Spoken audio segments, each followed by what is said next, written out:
Halo, assalamualaikum warahmatullahi wabarakatuh. Perkenalkan, nama saya Gunarsi. Nah, di sini saya akan menjelaskan materi dari mata kuliah ekonomi publik.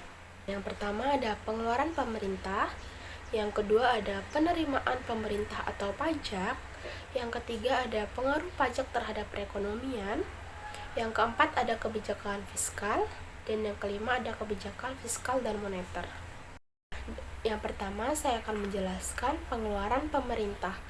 Nah, alasan kegiatan dan pengeluaran pemerintah selalu meningkat, adanya perang, adanya kenaikan tingkat penghasilan dalam masyarakat, adanya urbanisasi yang menyertai perkembangan ekonomi, adanya perkembangan demokrasi, meningkatnya peranan pemerintah sebagai penggerak dan pelopor pembangunan, timbulnya program kesejahteraan masyarakat.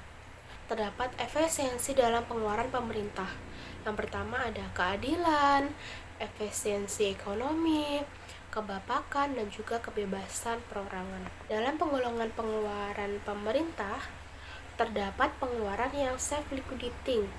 Artinya, pemerintah menerima kembali pembayaran dari masyarakat atas pengeluaran yang telah dikeluarkannya, baik pengembalian itu sebagai atau seluruhnya. Misalnya, pengeluaran untuk proyek produktif barang ekspor. Selanjutnya ada pengeluaran yang reproduktif. Pengeluaran yang memberikan keuntungan ekonomis bagi masyarakat yang berbentuk kenaikan penghasilan. Dengan naiknya penghasilan, berarti naik pula objek pajak sehingga penerimaan pemerintah juga akan naik. Nah, selanjutnya ada pengeluaran yang tidak self-liquidating dan tidak pula reproduktif. Pengeluaran yang menambah kegembiraan bagi masyarakat, misalnya penyediaan dan pemeliharaan tempat rekreasi, pendirian monumen, dan pembuatan taman. Pengeluaran yang tidak produktif dan bersifat pemborosan, pengeluaran untuk membiayai pertahanan atau perang. Selanjutnya ada pengeluaran yang merupakan penghematan untuk masa yang akan datang. Nah, pengeluaran yang perlu dilakukan masa sekarang untuk mencegah timbulnya masalah di masa mendatang. Materi di bab kedua adalah penerimaan pemerintah atau pajak. Penerimaan pemerintah dapat pula disebut sebagai pendapatan negara adalah semua penerimaan yang berasal dari penerimaan perpajakan dan penerimaan negara bukan pajak. Penerimaan pemerintah dari pajak misalnya PPh, PPN, PKB, BBMKB, dan penerimaan yang bukan pajak seperti retribusi keuntungan perubahan negara dan terendah sumbangan masyarakat penyenggah uang hasil undi negara. Kebijakan subsidi. Kebijakan subsidi adalah satu bentuk pengeluaran pemerintah, dapat berupa transfer atau subsidi yang sering pula diartikan sebagai pajak yang negatif. Nah, terdapat fungsi dari pajak. Yang pertama ada sebagai sumber penerimaan negara, yang kedua ada sebagai alat pengatur. Nah, selanjutnya pajak juga punya prinsip-prinsip pajak. Yang pertama ada prinsip kesamaan atau keadilan, yang kedua ada prinsip kepastian, yang ketiga ada prinsip kecocokan, yang keempat ada prinsip ekonomi, dan yang kelima ada prinsip ketetapan. Nah, terdapat prinsip benefit approach dan ability to play approach. Yang pertama ada benefit approach, adalah prinsip pengenaan pajak berdasarkan atas manfaat yang diterima oleh si wajib pajak dari pembayaran pajak itu kepada pemerintah. Dan yang kedua ada ability to play approach, adalah prinsip kemampuan untuk membayar atau berdasarkan atas kemampuan si wajib pajak. Terus selanjutnya ada golongan struktur pajak. Yang pertama ada pajak progresif, yaitu tarif pungutan yang didasarkan jumlah atau kuantitas objek pajak. Yang kedua ada pajak regresif, adalah pajak yang nominalnya tetap. Yang ketiga adalah pajak proporsional, adalah tarif pajak yang persentasenya tetap. Selanjutnya ada pergeseran beban pajak. Yang pertama ada tahap 1, impact of taxation. Yang kedua ada tahap 2, the softening of taxation. Yang ketiga ada incident of taxation, dan yang keempat ada effect of taxation. Nah, pengaruh pajak progresif dan pajak regresif terhadap keinginan untuk bekerja. Yang pertama ada pajak progresif. Jika dikenakan pajak ini pada pendapatan kerja, maka akan mengurangi insentif kerja. Yang kedua ada pajak regresif. Jika dikenakan pajak ini pada pendapatan kerja, maka menambah insentif kerja. Nah, selanjutnya ada kebijakan fiskal.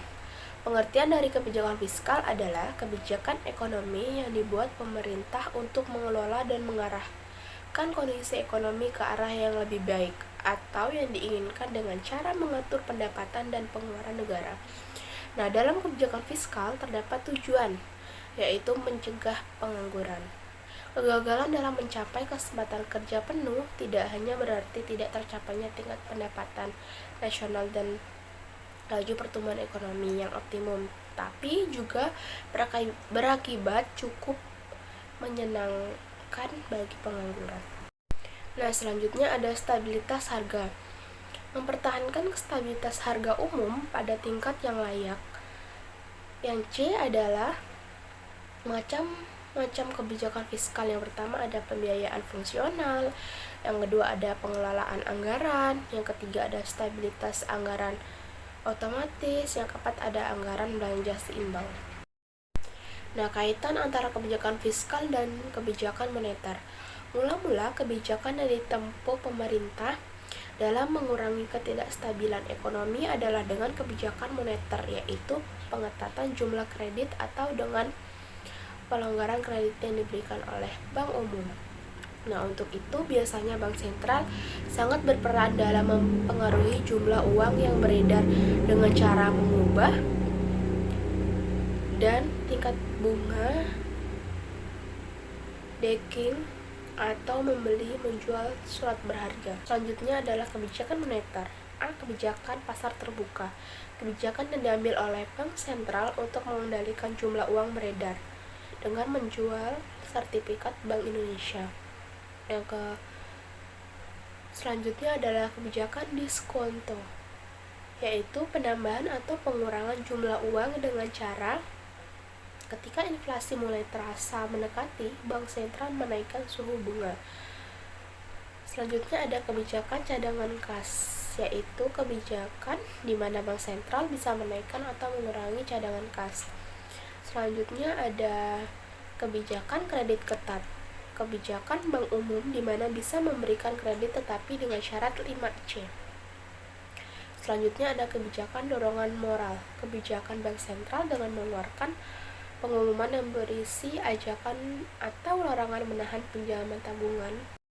Nah, selanjutnya ada 3 strategi kebijakan fiskal di Indonesia pada tahun 2020.